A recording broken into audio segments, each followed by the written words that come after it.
السلام علیکم. Programme night edition میں ہم آپ کو خوش آمدید کہتے ہیں.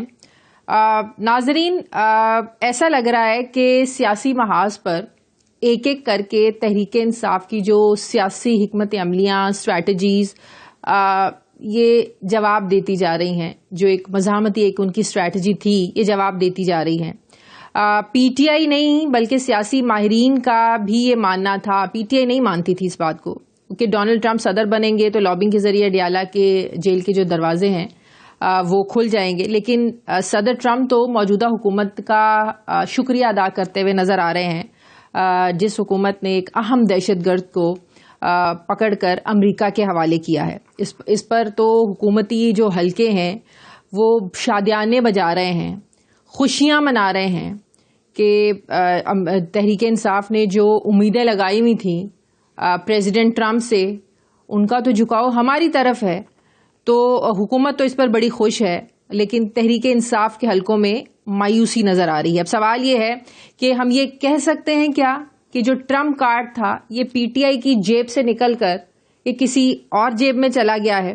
ہم نے دیکھا پی ٹی آئی نے بڑے جلسے کیے، فائنل کالز دیں، سول نافرمانی کی تحریک کا عندیہ بھی دیا، لیکن سوائے اداروں کی ناراضگی، سسٹم کی ناراضگی کے علاوہ تحریک انصاف کو کچھ نہیں ملا. حکومت کے ساتھ جو مذاکرات شروع کیے تھے وہ مذاکرات بھی جو تھے وہ نتیجے کے بغیر ہی ختم ہوئے. پھر عمران خان کی طرف سے ہم نے دیکھا کبھی چیف جسٹس کو خط لکھے گئے، آرمی چیف کو خط لکھے گئے.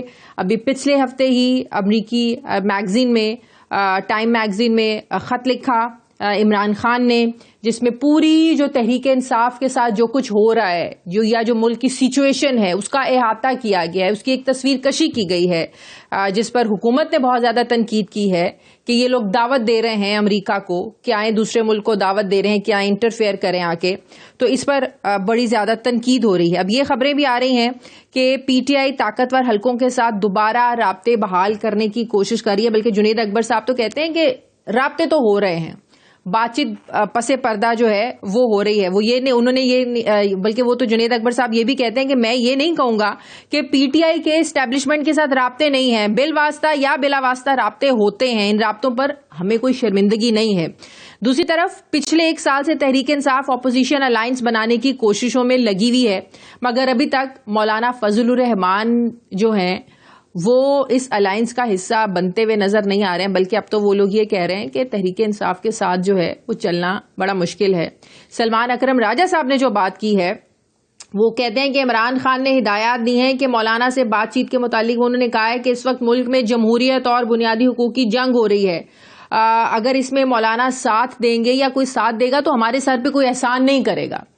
یہ بات جو ہے وہ جے یو آئی کو بڑی چبھ گئی ہے کہ ایک تو یہ ہمارا ساتھ مانگ رہے ہیں اور دوسرا ایسی باتیں کر رہے ہیں، ساتھ بھی نہیں ہمارا چاہیے.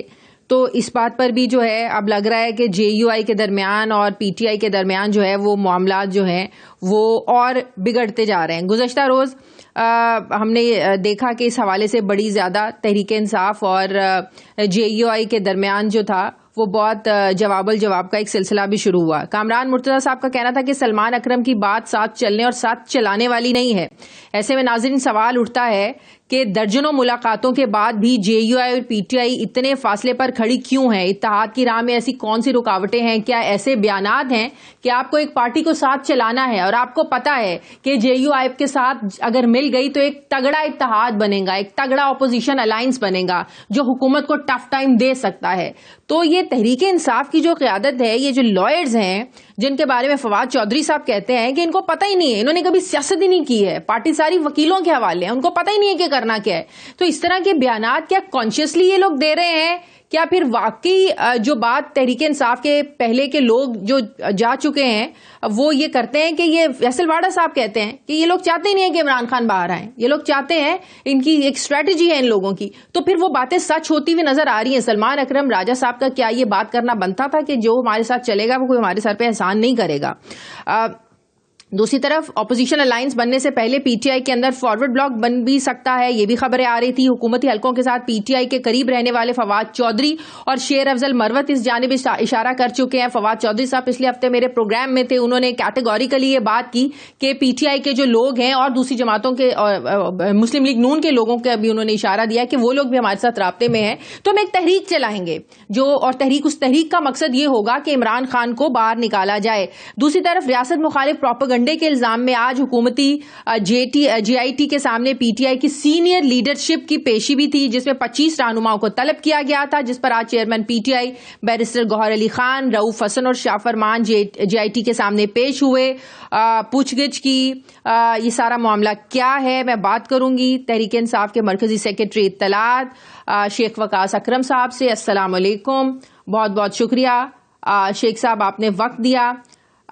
شیخ صاحب، یہ سلمان اکرم راجہ صاحب نے جو بات کی ہے اس پر تو جے یو ایک بار پھر سے ناراض ہو گئی ہے. ہم تو دیکھ رہے تھے پچھلے کچھ عرصے سے ملاقاتیں ہو رہی تھی کہ آپ لوگ قریب آئیں، جو تحفظات ہیں، ریزرویشنز ہیں، شکایات ہیں، وہ آپ لوگوں کی دور ہوں، لیکن سمجھ میں نہیں آتا کہ اس طرح کے بیانات کانشیسلی دیے جاتے ہیں. یہ کیا معاملہ ہے سارا؟ کوئی ایسا معاملہ نہیں ہے. میں یہ سمجھتا ہوں کہ اس وقت جس طریقے سے وہ سوال ان کو پٹ کیا گیا ہوگا، شاید انہوں نے یہی مناسب سمجھا. جس بڑی پکچر کے لیے اور جس بڑے مقصد کے لیے Pakistan Tehreek Insaf grand opposition alliance جو ہے اس کو شیپ اپ کرنا چاہتی ہے، میں نہیں سمجھتا کہ یہ پیٹی چیزیں ہیں. اور جس وقت سیاسی پارٹیاں بیٹھتی ہیں وہ اس قسم کی بہت سی چیزیں جو ہے وہ اگنور ہوتی ہیں. آپ یہ دیکھیں کہ پاکستان تحریک انصاف اور جے یو آئی ایف کا ماضی میں جو ایک دوسرے کے خلاف چلنا ہے سیاسی طور پہ، اس میں تو بہت بڑی بڑی چیزیں ہیں. میں یہ سمجھتا ہوں کہ یہ کوئی ایسا ہوا دینے والا ایشو نہیں ہے اور اس میں کوئی ناراضگی والی بات بھی نہیں ہوگی. مولانا آ جاتے ہیں ہماری نہیں پس پوش نہیں ڈال رہے. کامران مرتضیٰ صاحب نے ابھی رات میں یہ بات کی ہے شیخ صاحب، وہ کہہ رہے ہیں کہ ساتھ چلنے والی بات ہی نہیں ہے، یہ تو فاصلے بڑھا رہے ہیں. آپ کہہ رہے ہیں پیٹی ایشوز ہوں تو کامران مرتضیٰ صاحب آپ کو پتا ہے ایک سینئر لیڈر ہیں. تو میں کون سا کوئی بیسک ممبر ہوں پارٹی کا، میں بھی آپ کو یہی کہہ رہا ہوں، میں ترجمان ہوں کہ انہوں نے جس کانٹیکسٹ میں بات کی ہوگی اس وقت سوال ایسے پٹ کیا گیا ہوگا. ہم نے ماضی کی بہت بڑی بڑی گفتگو ہے، شاید میں یہاں کہنا بھی مناسب نہ سمجھوں، جو ان کی طرف سے ہوئی اور ہمارے لوگوں نے بھی جیسے بات کی، اگر وہ پس پش ڈالی جا سکتی ہے تو in larger picture bigger picture یہ بھی چلا جائے گا. کوئی بات نہیں، ان کی ایک سٹیٹمنٹ سے ایسا نہیں ہوتا. آ جاتے ہیں مولانا صاحب اور ادھر ہماری ملاقاتیں عمران خان صاحب سے ہو جاتی ہیں، اور وہ جو انہوں نے اپنے کنسرنز اور جو اپنی چیزیں لکھ کے دی ہیں جب ہم وہ ڈسکس کر لیتے ہیں جو قابل حل ہے، حل طلب ہے، ہم نے یہ فیصلہ کر لیا ہے. مگر صرف خان صاحب کی انپٹ کی ضرورت ہے. جب وہ ساری چیزیں آ جائیں گی یہ چھوٹی موٹی چیزیں میٹر نہیں کریں گی اس وقت، کوئی بات نہیں. تو اس کا مطلب ہے آپ لوگ سمجھتے ہیں کہ اگر سلمان اکرم راجہ صاحب کی اس بات سے جے یو آئی لیڈرشپ کی دل آزاری ہوئی ہے تو اس پر آپ لوگوں کو پھر ان سے ایکسکیوز کرنا بنتا نہیں تاکہ ناراضگی دور ہو؟ نہیں، اس میں کوئی ایسی ایکسکیوز والی بات نہیں ہے. جب یہ لوگ بیٹھ جائیں گے آپس میں تو خود ہی ایک دوسرے کو ساتھ بات کر لیں گے. اس میں کوئی ایکسکیوز والی بات نہیں ہے. اگر یہ چھوٹی چھوٹی باتیں پکڑنے بیٹھ جائیں تو کامران مرتضیٰ صاحب کے پچھلے آپ کے ساتھ تو کل بیٹھ کے انہوں نے پروگرام کیا، میں نے ان کے پچھلے 20 دن کے پروگرام جو ہے اس کی مانیٹرنگ میں دیکھے ہیں، تو اس میں تو ایسی پھر گفتگو اگر برا منانا شروع کرے تو پھر تو بات پتہ نہیں کہاں سے کہاں تک جائے گی. بٹ لارجر پکچر میں یہ چیزیں نہیں دیکھی جاتی، بس ٹھیک ہے، کوئی ایسی بات نہیں. تو فواد چودھری صاحب، پھر اس کا مطلب ہے ان کی کچھ باتیں سمجھ میں آتی ہیں کہ ان کو تو سیاست کا پتہ نہیں ہے، سارے وکیلوں کو لا کے بٹھا دیا ہے، یہ لوگ چاہتے نہیں ہیں کہ پارٹی.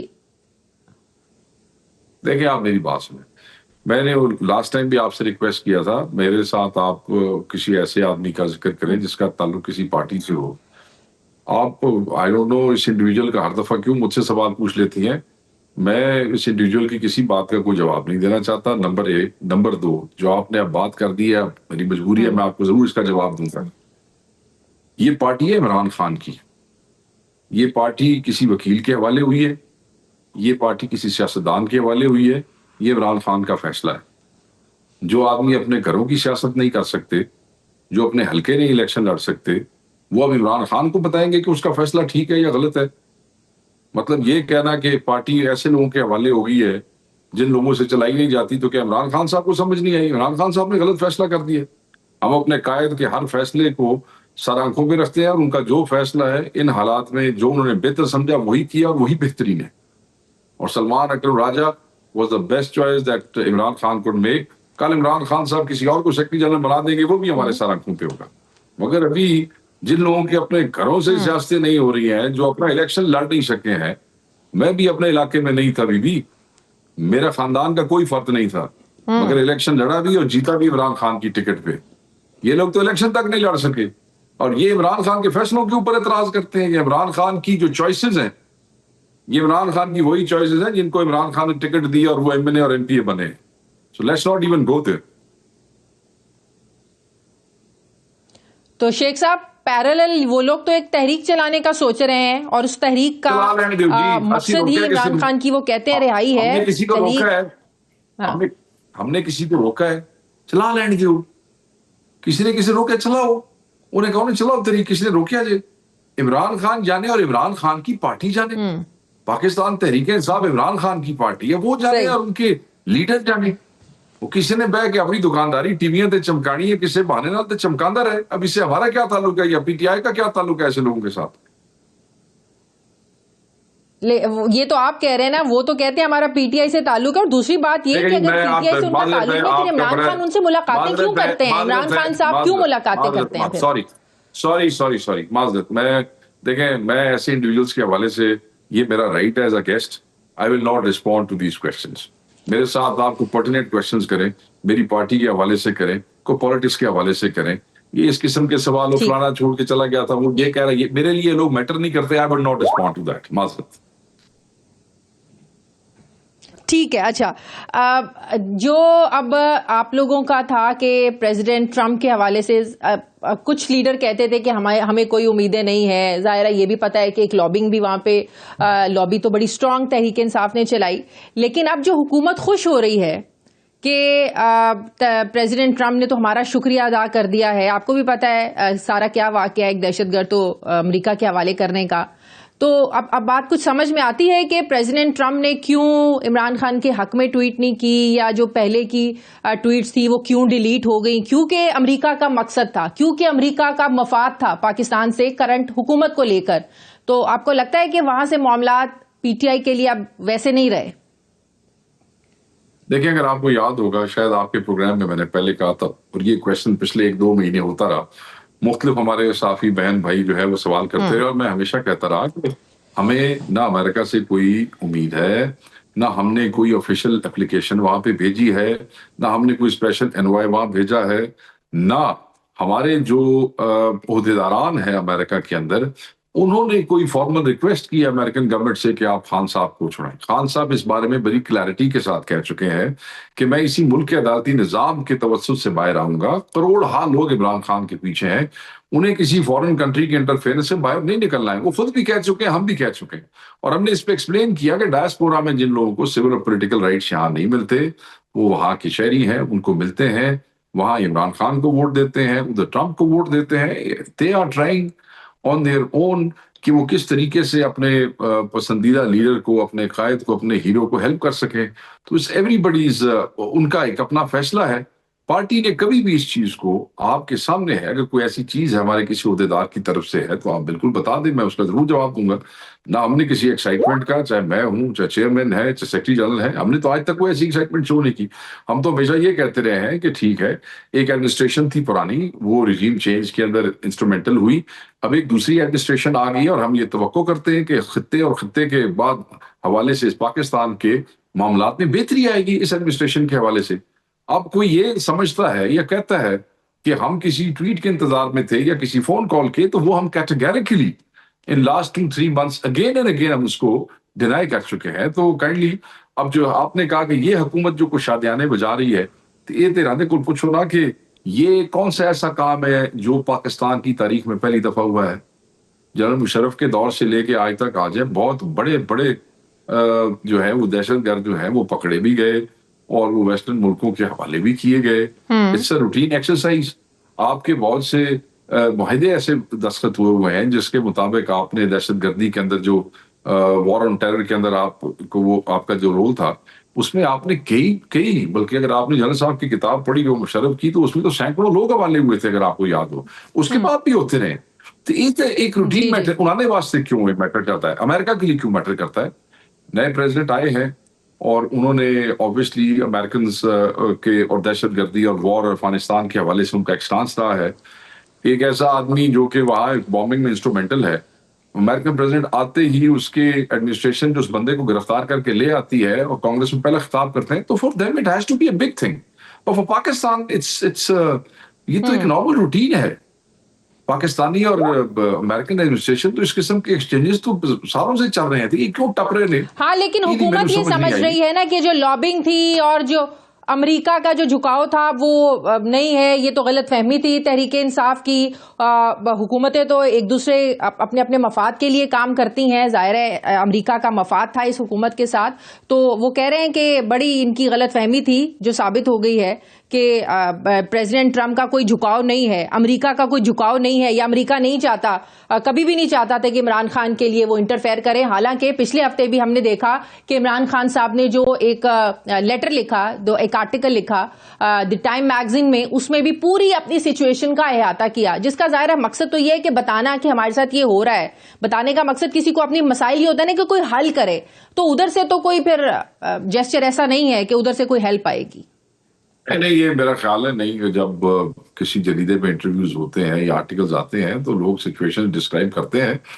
آپ کیا سمجھتی ہیں کہ امریکن ایڈمنسٹریشن جو ہے وہ اتنی بے خبر ہے کہ ان کا ایمبیسڈر یہاں بیٹھا ہے اور روز اخباریں بھی پڑھتا ہے اور ان کے اپنے سورسز بھی ہیں، ان کو یہ نہیں پتا عمران خان کے ساتھ کیا ہو رہا ہے؟ That Imran Khan has to write in Time magazine to let American administration know what is happening with him. That's not the case.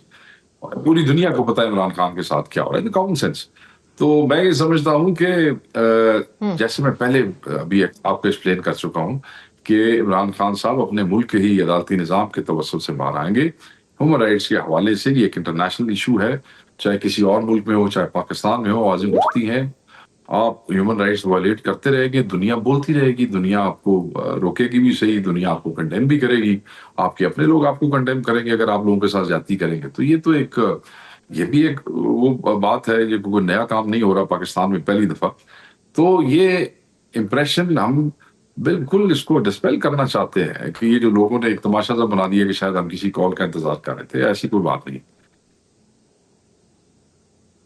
صحیح. شیخ صاحب، چارٹر آف ڈیموکریسی اسد کیسد صاحب کہہ رہے ہیں ہم بنانے جا رہے ہیں، بالکل ویسا ہی میثاق جمہوریت جیسا پیپلز پارٹی اور نون لیگ کے بیچ میں 2006 میں ہوا تھا، یہ ویسا ہی کچھ چارٹر آف ڈیموکریسی ہوگا. کیا ایجنڈا ہے اس کا؟ دیکھیے، مجھے تو ابھی میری اسد کیسد صاحب سے تفصیل سے بات نہیں ہوئی. اس قسم کی کوئی چیز وہ اس پہ کام تو کر رہے ہیں، ابھی اس کا ڈرافٹ فائنل نہیں ہوا. اور آبویسلی اس میں سیاسی جماعتوں کو مل کے کس طریقے سے آئین اور قانون کی بالادستی کی کو انشور کرنے کے حوالے سے ایک دوسرے سے کوآپریٹ کرنا ہے، اسی پہ کچھ کام ہو رہا ہے. وہ جیسے وہ ڈرافٹ فائنل ہوگا انشاءاللہ ہم آپ سے شیئر کریں گے. جی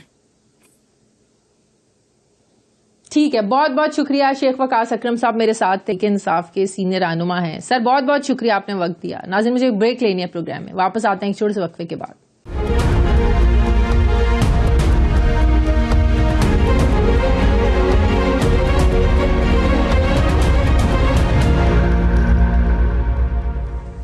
بریک کے بعد ایک بار پھر سے آپ کو خوش آمدید کہتے ہیں. ناظرین، بیل آؤٹ پیکج کی اگلی قسط کی ظاہر ہے پاکستان کو اپروول چاہیے، جس کے لیے آئی ایم ایف کے پاکستان کے ساتھ جو مذاکرات ہیں وہ ہو رہے ہیں. عالمی مالیاتی ادارے نے $1 ارب 10 کروڑ دینے کے لیے پاکستان کو اپنی ڈیمانڈز کی، اپنے مطالبات کی ایک لمبی سی جو فہرست ہے وہ تھما دی ہے. آئی ایم ایف نے بجلی کے بلوں پر GST ختم کرنے کی جو تجویز تھی حکومت کی، اس کو مسترد کر دیا ہے. یعنی بجلی کے بلوں میں کمی کا جو ریلیف حکومت دینا چاہتی تھی یا جو خواب دیکھ رہی تھی، وہ آئی ایم ایف نہیں چاہتا کہ وہ خواب پورا ہو یا وہ ریلیف عوام کو حکومت کی طرف سے ملے. کچھ روز پہلے وفاقی وزیر توانائی اویس لغاری صاحب نے بجلی کی قیمتوں میں کمی کرنے کا دعویٰ کیا تھا. ہم نے بھی اپنے پروگرامز میں یہ خوشخبری آپ کے ساتھ شیئر کی تھی، لیکن ڈاؤٹس تھے کہ یہ آئی ایم ایف کے سامنے جب لے کر جائیں گے تو بڑے ان کو ظاہر ہے مشکلات کا سامنا کرنا پڑے گا. آئی ایم ایف ہو سکتا ہے اس کے لیے نہ مانے، ہم اپنے پروگرام میں ڈسکس کر چکے ہیں. تو اب ناظرین سوال یہ ہے کہ کیا حکومت IMF کی مرضی کے بغیر بجلی بلوں میں کوئی ریلیف دے سکتی ہے؟ اب بھی IMF نے صنعتی اور زرعی شعبے کے لیے موسم سرما کے ریلیف پیکج کو بڑھانے سے اسے بھی روک دیا ہے۔ صرف یہی نہیں ناظرین، IMF نے سرکاری افسران کے اثاثے ڈکلیئر کرنے کے لیے سپتمبر تک کی ڈیڈ لائن دی ہے۔ حکومت نے IMF کے مطالبے پر ڈیجیٹل ایک پورٹل لانچ کرنے کا فیصلہ کیا ہے جس پر تمام افسران کو اپنے جو ایسٹس ہیں، اپنے جو اثاثے ہیں جس کی ڈیمانڈ IMF کر رہا ہے، ان کو ڈکلیئر کرنے کے اس پورٹل پر ان کو وہ سارے جو ہے وہ ظاہر کرنا ہوں گے۔ یہ بھی کہا جا رہا ہے کہ حکومت نے گھروں میں سولر سسٹم یا نیٹ میٹرنگ کی بجلی کم قیمت پر خریدنے کا منصوبہ بھی IMF سے شیئر کیا ہے، جس کے مطابق سورج کی روشنی سے پیدا ہونے والی بجلی کو کم قیمت پر خریدا جائے گا۔ حکومت اس وقت نیٹ میٹرنگ صارفین سے 27 روپے کا ایک یونٹ جو ہے جو کرنٹ ابھی ہے وہ خرید رہے ہیں، جسے کم کر کے حکومت کا یہ پلان ہے جو منصوبہ شیئر کیا ہے کہ 10 روپے فی یونٹ پر اس کو لایا جائے اور صارفین سے خریدا جائے جنہوں نے سولر لگوائے ہوئے ہیں۔ IMF نے حکومت سے سولر بجلی کی کم قیمت پر خریدنے کی جو ڈیٹیلز ہے اس کو بھی کہا ہے کہ یہ بھی آپ برائے مہربانی ہمارے ساتھ شیئر کریں۔ IMF نے سوال اٹھایا ہے ناظرین کہ حکومت سولر صارفین کے ایشو کو کیسے ریزالو کرے گی، کیسے حل کرے گی، جو حکومتی گرڈ سے بجلی لینے کی بجائے آف گرڈ کو دینے کو ترجیح دیتے ہیں۔ اس پر حکومت کی طرف سے IMF کو کوئی بھی حتمی یقین دہانی نہیں کروائی گئی ہے، لیکن ہمارا سوال یہ ہے کہ پاکستان میں اس وقت تقریباً 2.5 لاکھ لوگ جو ہیں وہ لاکھوں روپے انویسٹ کر کے سولر پر منتقل ہو چکے ہیں۔ گھر گھر میں سولر لگا ہے، لوگوں نے اپنے جو پیسے اس میں انویسٹ کیے ہیں، جو خود اپنے سسٹم سے بجلی بنا رہے ہیں۔ کیا ان سے اتنے کم ریٹ پر بجلی لینا، کیا یہ صارفین سے ناانصافی نہیں ہے؟ اور کیا IPPs کو مہنگی بجلی کو چھوڑ کر مفت بجلی پیدا کرنے والی جدت کی طرف پاکستان کی حوصلہ شکنی نہیں کی جا رہی؟ مطلب کہ وہ IPPs جو بجلی دیں نہ دیں، بن رہی ہے آپ لے نہ لیں کیونکہ آپ کے پاس وہ کیپیسٹی نہیں ہے، ان کو آپ نے اربوں روپے دینے ہی دینے ہیں۔ مطلب کہ حکومت کا یہ دوہرا معیار ہے کہ IPPs کو اربوں روپے، کروڑوں روپے وہ بھرتے ہیں، وہ ہمیں بجلی ملتی نہیں بھی ہے، وہ اس کے بھی آپ کو بھرنے ہیں کیونکہ آپ نے ایگریمنٹ ہی ایسے کیے ہوئے۔ لیکن عوام سے جنہوں نے لاکھوں روپے لگا کے سولر لگوائے ہیں ان سے آپ کہہ رہے ہیں کہ 10 روپے کا ایک یونٹ لیں، تو یہ جو حکومت کا دوہرا معیار ہے یہ کیسے آپ اس کو جو ہے وہ جسٹیفائی کریں گے؟ دوسری طرف IMF نے ریٹیلرز، پراپرٹی مالکان اور زرعی آمدن کو ٹیکس نیٹ میں لانے کا مطالبہ ایک بار پھر دہرایا ہے۔ وزارت خزانہ کے ذرائع بتاتے ہیں کہ 1 اپریل سے ریٹیلرز، پراپرٹی مالکان اور زرعی آمدن کو ٹیکس نیٹ میں لایا جائے گا، لیکن کسی نظام کے تحت ان سے ٹیکس وصولی ہوگی۔ کس نظام کے تحت، کیسے آپ نے کرنا ہے؟ جے کرسے سے ہمارا بھی یہ مطالبہ ہے، IMF بھی یہ کرتا ہے کہ بھئی یہ جو پراپرٹی مالکان ہیں، جو ایگریکلچر ہے، اس کو بھی آپ ٹیکس نیٹ میں لے کر آئیں، لیکن ایسا نہیں ہوا۔ اب سوال یہ ہے کہ اس سے پہلے بھی حکومت نے 1 جنوری 2025 سے زرعی انکم ٹیکس لگانے کی یقین دہانی کروائی تھی جو آج تک پوری نہیں ہو سکی، تو کیا اس بار یہ کمٹمنٹ پوری ہوگی؟ حکومت کو آئندہ سماحیس میں 300 ارب روپے کے شارٹ فال کو پورا کرنا ہے۔ 300 ارب کا شارٹ فال ہے، یہ کیسے پورا کرنا ہے؟ IMF نے واضح کیا ہے کہ ریونیو شارٹ فال کے لیے کوئی گنجائش ہے ہی نہیں۔ اس حوالے سے FBR کو کمپلائنس، رسک مینجمنٹ اور رسک امپروومنٹ پلان کے تحت اقدامات کرنے کی ہدایت کی ہے۔ تو نہ جانے اس شارٹ فال کو پورا کرنے کے لیے کیا کیا بم جو ہیں وہ ہمارے آپ کے اوپر پھوٹنے والے ہیں۔ ناظرین، FBR کو جولائی سے فروری تک 601 ارب روپے کے شارٹ فال کا سامنا رہا ہے۔ IMF نے حکومت کو 7,947 ارب روپے اکٹھے کرنے کا ٹارگٹ دیا تھا، وچ واز ہیوج ٹارگٹ، بہت بڑا ٹارگٹ تھا جو پورا نہیں ہو پایا۔ خبریں یہ بھی ہیں کہ IMF کے ساتھ ریونیو شارٹ فال کو ختم کرنے کے لیے منی بجٹ نہ لانے پر اتفاق ہوا ہے۔ حکومت کا یہ ماننا ہے کہ شارٹ فال کو پورا کرنے کے لیے سپر ٹیکس سے 157 ارب روپے حاصل ہو سکتے ہیں۔ اب یہ سپر ٹیکس کیا بلا ہے یہ بھی جاننے کی کوشش کریں گے۔ پلان کے مطابق ٹیکس خسارے کو پورا کرنے کے لیے عدالتوں میں ٹیکس مقدمات جلد نپٹائے جائیں گے۔ ظاہر ہے عدالتوں میں بھی بہت سارے کیسز چل رہے ہیں، جو ہمارا عدالتی نظام 26ویں آئینی ترمیم کے بعد جو اس کا حال ہو چکا ہے، جو جسٹیفیکیشن بھی یہ تھی کہ عدالتی جو مقدمات ہیں ان کو جلدی نپٹایا جائے گا۔ Now it's a big question کہ یہ اب کیا واقعی یہ کیسز وہاں پہ جلدی نپٹائے جائیں گے۔ سوال یہ ہے کہ سپر ٹیکس سے شارٹ فال پورا کیسے ہوگا؟ IMF کا یہ ماننا ہے کہ محصولات کی کمی پر کوئی عذر جو ہے، کوئی ایکسکیوز قبول نہیں ہوگا۔ اخراجات میں کمی کے لیے فوری رائٹ سائزنگ کی جائے. IMF نے اداروں اور وزارتوں کے 6 لاکھ آرڈر پیراز ڈیلے ہونے پر تشویش کا اظہار کیا ہے, اس پر بھی ان کو کنسرن ہے, اور وہ بھی کہہ رہے ہیں کہ اس کو بھی جلد نپٹایا جائے. اس وقت 10 اداروں کے 314 آڈٹ پیرا جو ہے ان میں 9 خرب 48 ارب 75 کروڑ روپے کی رقم شامل ہے. اس پر میں بات کروں گی تمام ایشوز پر کہ جو ایک لمبی سی فہرست ہماری ہے, پیسے ہمیں چاہیے, ہم کتنے مجبور ہیں یہ ساری شرائط ماننے کے لیے IMF کی. اسی پر میں بات کروں گی ماہر معاشیات ڈاکٹر حفیظ پاشا صاحب سے. السلام علیکم, بہت بہت شکریہ ڈاکٹر صاحب آپ نے وقت دیا. ڈاکٹر صاحب یہ جتنی چیزیں میں نے ڈسکس کی ہیں, ڈاکٹر صاحب یہ کتنا آسان ہے حکومت کے لیے کہ IMF کی ان شرائط پر عمل کرے؟ حکومت کے لیے تو شاید آسان ہو, عوام کتنی تنگ ہو جائے گی؟ بسم اللہ الرحمن الرحیم. ماشاءاللہ آپ نے ایک بڑی کمپریہنسو سمری پیش کی ہے. لیٹسٹ جو نیگوسیشنز چل رہے ہیں IMF کے ساتھ ہمارے منسٹری آف فائنانس کے اور دوسرے اداروں کے, اور یہ بات بالکل واضح ہوتی جا رہی ہے کہ IMF جو ہے وہ جسے کہتے ہیں will go by the letter and the spirit of the agreement. اس میں کوئی خاص ویور یا کوئی خاص ریلیکسیشن کرنے کے موڈ میں نہیں لگتے ہیں, اس لیے کہ پاکستان کے حالات ابھی بھی کچھ حد تک رسکی اور کمزور ہیں. تو لہٰذا آپ نے جو ذکر کیا ہے, زیادہ آپ نے ٹیکسیشن کے بارے میں بات کی ہے اور پاور سیکٹر کے بارے میں بھی آپ نے ذکر کیا ہے. یہ 2 بہت ہی سیریس ایشوز ہیں, اور میرا اپنا اندازہ, میں کافی عرصے سے یہ کہتا رہا ہوں کہ سال کے اینڈ تک FBR کے ریونیوز میں 1100 سے 1200 بلین کا شارٹ فال ہو سکتا ہے. اتنا بڑا مارجن IMF نہیں دے گا اور پاکستان کو مختلف اقدامات کرنے پڑیں گے.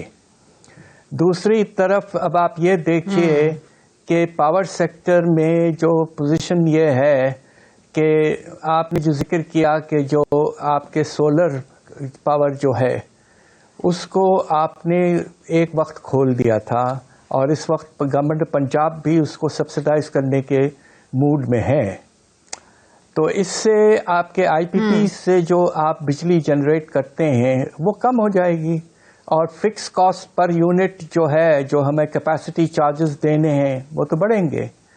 پاکستان اس وقت ایک دلدل میں پھنس چکا ہے. پاور سیکٹر کو میں نے بہت عرصہ پہلے بھی کہا تھا کہ یہ پاکستان کا کالا سوراخ ہے, اور اس کے نتیجے میں حالات بہت پریشان کن ہوں گے. ہمارے جو ایپٹما وغیرہ کے لوگ ہیں, پچھلے دنوں جن کی میٹنگ ہوئی ہے فائنانس منسٹر سے, انہوں نے بھی یہ کہا ہے کہ بجلی کی قیمتوں نے ہمیں ان کمپیٹیٹو کر دیا ہے, ہم دوسرے ملکوں سے ٹکر نہیں لے سک رہے ہیں. تو یہ بہت ہی سیریس ایشوز ہیں. اب آپ دیکھیے IMF تو یہاں ہے تقریباً 2 ہفتے کے لیے. ابھی تک جو دوسرے سیٹ آف ایشوز ہیں, یعنی کہ پاکستان میں باہر سے آنے کی مقدار جو ہے وہ کم ہو چکی ہے. ریزروز کا ٹارگٹ ہم میٹ نہیں کر پائے دسمبر کا, لہذا اس فرنٹ پر IMF اسٹیٹ بینک سے خاص طور پہ جب بات چیت شروع کرے گا تو پھر آپ دیکھیے گا کہ کچھ اور سختی دوسرے فرنٹس پہ بھی آنا خدا نخواستہ شروع ہو جائے گی. صحیح. ڈاکٹر صاحب آپ نے سب سے پہلے تو یہ بات کی کہ 11 سے 1200 بلین کا شارٹ فال کا سامنا ہوگا. یہ پہلے آپ ہمارے پروگرام میں بھی یہ بات کر چکے ہیں. آپ نے کہا کہ اس کے لیے اقدامات کرنے پڑیں گے. کس طرح کے اقدامات حکومت کو کرنے ہیں کہ یہ شارٹ فال ظاہر ہے وہ اتنی IMF تو اتنی اسپیس دینے کے لیے تیار نہیں. ابھی آپ نے بھی یہ بات کی. تو جب IMF ہمیں اسپیس نہیں دے گا, اس شارٹ فال کو ہمیں ریلیکسیشن نہیں دے گا, تو پاکستان کو کیا اقدامات کرنے ہیں جو بات ابھی آپ کر رہے ہیں؟ بات دراصل یہ ہے کہ کچھ اس کا حصہ جو ہے شارٹ فال کا, پاکستان کوشش یہ کرے گا IMF کو سمجھانے کی کہ ہم اپنا ڈیولپمنٹ پروگرام کو بھاری طریقے سے کاٹ دیں گے. اب آپ یہ دیکھیے کہ پہلے 6 مہینوں میں فیڈرل گورنمنٹ کا جو پبلک سیکٹر ڈیولپمنٹ پروگرام ہے اس پہ صرف 160 ارب روپے ایلوکیٹ ہوئے ہیں, جبکہ سال کا ٹارگٹ تھا 1400 ارب روپے. تو آلریڈی اس میں شارٹ فال نظر آ رہا ہے. تو کچھ حصہ ریونیو شارٹ فال کا بجٹ کے ڈیفیسٹ کو میٹ کرنے کے لیے وہ خرچوں میں کریں گے, اور کرنٹ ایکسپینڈیچر میں تو اس وقت گنجائش بالکل نہیں ہے. تو نتیجہ یہ ہے کہ ڈیولپمنٹ اسپینڈنگ پہ. دوسری طرف ٹیکس سسٹم میں امپروومنٹس لانے کی بات ہو رہی ہے, اور خاص طور پہ ریٹیلرز پراپرٹی وغیرہ میں آپ سسٹم میں نئے لاز لانے کی ضرورت نہیں ہے. سسٹم کی ایڈمنسٹریٹو ایگریکلچر پہ تو پروونشل گورنمنٹس کا مسئلہ ہے. پروونشل گورنمنٹس نے بڑے سلیقے سے لا کو ڈیلے کیا اور پھر یہ کہہ دیا کہ اب ہم, حالانکہ 1 جنوری کی کمٹمنٹ تھی کہ اب ہم جولائی 1 سے انشاءاللہ ٹیکس کلیکٹ کریں گے. اس پر IMF یقیناً میرے خیال سے انسسٹ کرے گا کہ پاکستان شوڈ موو اہیڈ, اس لیے کہ لا تو پاس ہو چکے ہیں چاروں پروونسز میں. تو اس لحاظ سے there will be some intermediate solutions.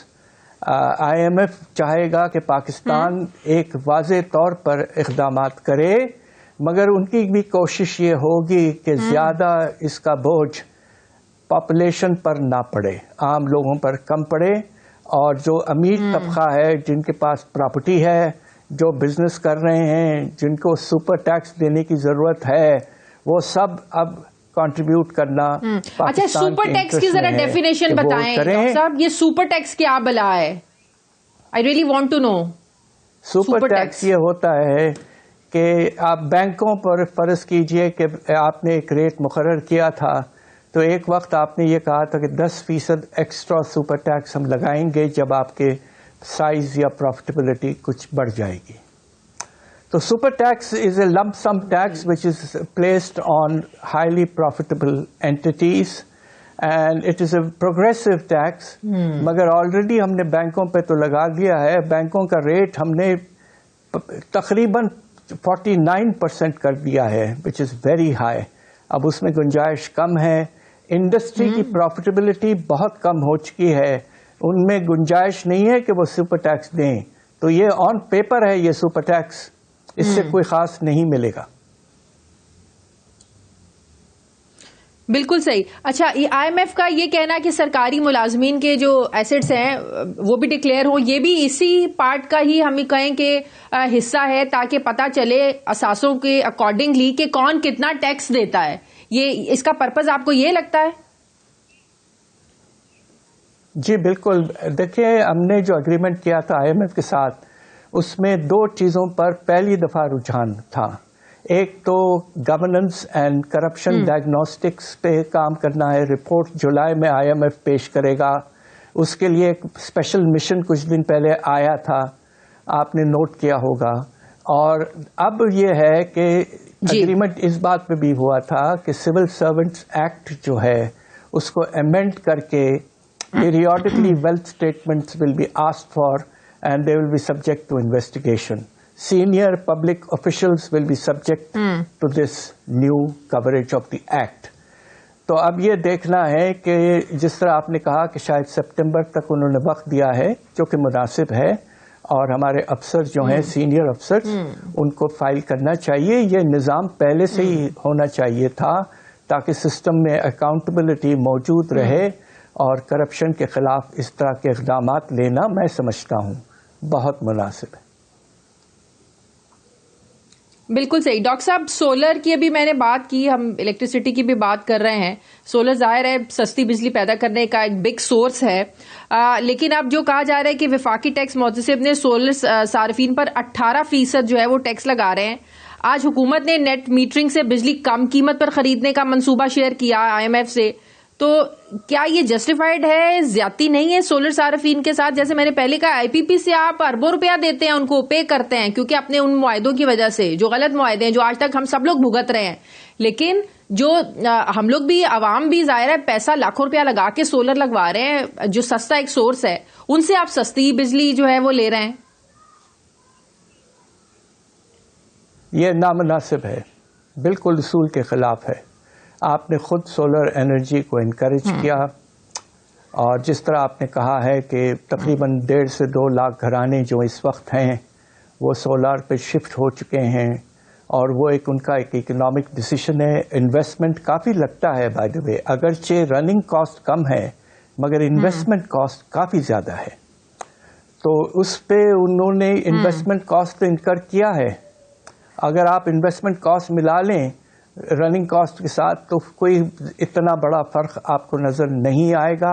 اور اصولاً جو چیز گھر میں آ رہی ہے اس پر سیلز ٹیکس لگانا نامناسب ہے, اس لیے کہ سیلز ٹیکس جو ہے وہ لگتا ہے فیکٹریز پر اور یہ گھروں پہ نہیں لگ سکتا. یہ سمپل باتیں ہیں. اب مجھے افسوس ہے کہ اس طرح کی چیزوں پر بھی غور کیا جاتا ہے. یہ نامناسب ہے, بالکل نامناسب.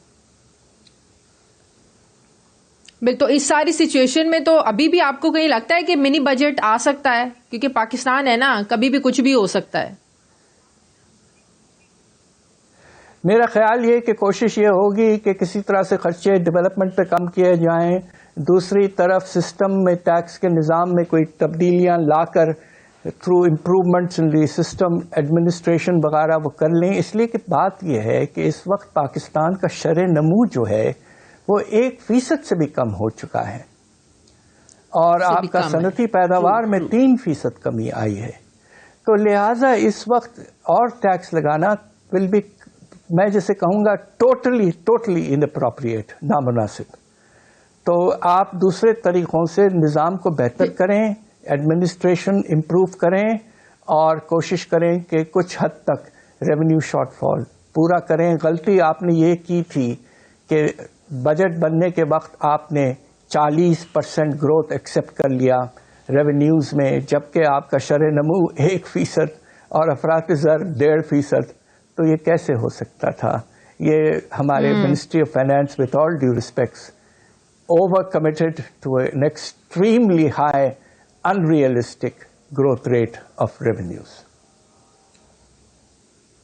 بالکل. اور دوسرا جو عدالتوں میں کیسز ہیں ٹیکس معاملات کو لے کر, یہ بھی ایک بہت بڑا امپورٹنٹ فیکٹر ہو سکتا ہے کہ جلدی ان کیسز کو نپٹایا جائے تاکہ وہ بھی فیصلہ ہو, اور جو جس شارٹ فال کی ہم بات کر رہے ہیں وہ لوگ بھی پھر ٹیکس نیٹ میں آئیں. جو اب عدالتوں پہ بھی ڈیپینڈ کرتا ہے نا. بالکل, but the law legal process has to proceed. یہ نہیں کہ آپ اس کو سرکموینٹ کریں. ہمارے جو سٹیزنز ہیں جنہوں نے کیسز فائل کیے against appeals against over taxation, their rights must be honoured. یہ کوئی طریقہ نہیں ہے. تو لہٰذا ہمیں تو امید یہ ہے کہ ہمارے ہائی کورٹ وغیرہ جو ہیں وہ اپنے جسے کہتے ہیں نظام میں کوئی شارٹ کٹ لانے کی کوشش نہیں کرنا چاہیے. جو مناسب طریقہ ہے وہی اختیار کریں. صحیح. ڈاکٹر صاحب, لاسٹ کوشچن, دہشت گردی کو لے کر جو رپورٹ سامنے آ رہی ہیں کہ بڑھتے واقعات ظاہر ہے بہت بڑا خطرہ ہے, تو معیشت کے لیے ایسی سچویشن میں یہ کتنا بڑا چیلنج بن جائے گا اکانومی کے لیے؟ بہت بڑا چیلنج. خدا نخواستہ میں آپ کو بتاؤں, جو ہم نے ریسرچ کیا تھا جب پہلے 10-15 سال پہلے جب پیک پہ تھا آپ کا ٹیررزم کا لیول افغانستان کے وقت, اس وقت امریکہ موجود تھا. میں آپ کو کیا بتاؤں, میں نے جو کتاب لکھی ہے اس میں یہ ثابت ہوا ہے کہ پاکستان کو ٹیررزم کی وجہ سے انویسٹمنٹ کی کمی, ڈیفنس میں خرچہ بڑھانا وغیرہ وغیرہ, ان کے نتیجے میں پاکستان کو تقریباً 130 ارب ڈالر کا نقصان ہوا تھا. خدا نخواستہ پھر سے پاکستان کے ٹیررزم کا لیول بڑھ گیا ہے. اب سیکنڈ ہائیسٹ رینکڈ کنٹری ہے ٹیررزم ان دی ورلڈ میں. تو یہ بڑی پریشان کن بات ہے. بس ہم سب دعا کرتے ہیں کہ ہمارے جو سیکیورٹی کے ادارے ہیں, بالکل ایک بڑا اچھا نیشنل ایکشن پلان ایجاد کیا گیا تھا 2015-16 میں, اسی طرح کا ایک پلان لائیں اور امپلیمنٹ کریں, اور سارے پولیٹیکل پارٹیز وغیرہ میں کنسنسس ہو کہ Pakistan has to get rid of terrorism. بالکل بالکل. بہت شکریہ ڈاکٹر حفیظ صاحب, آپ نے وقت دیا, بہت شکریہ آپ کا. ناظرین, پروگرام کا وقت ختم ہو گیا ہے. ہمیں فیڈ بیک دیں, اپنا خیال رکھیں, مجھے اجازت دیں. اللہ حافظ.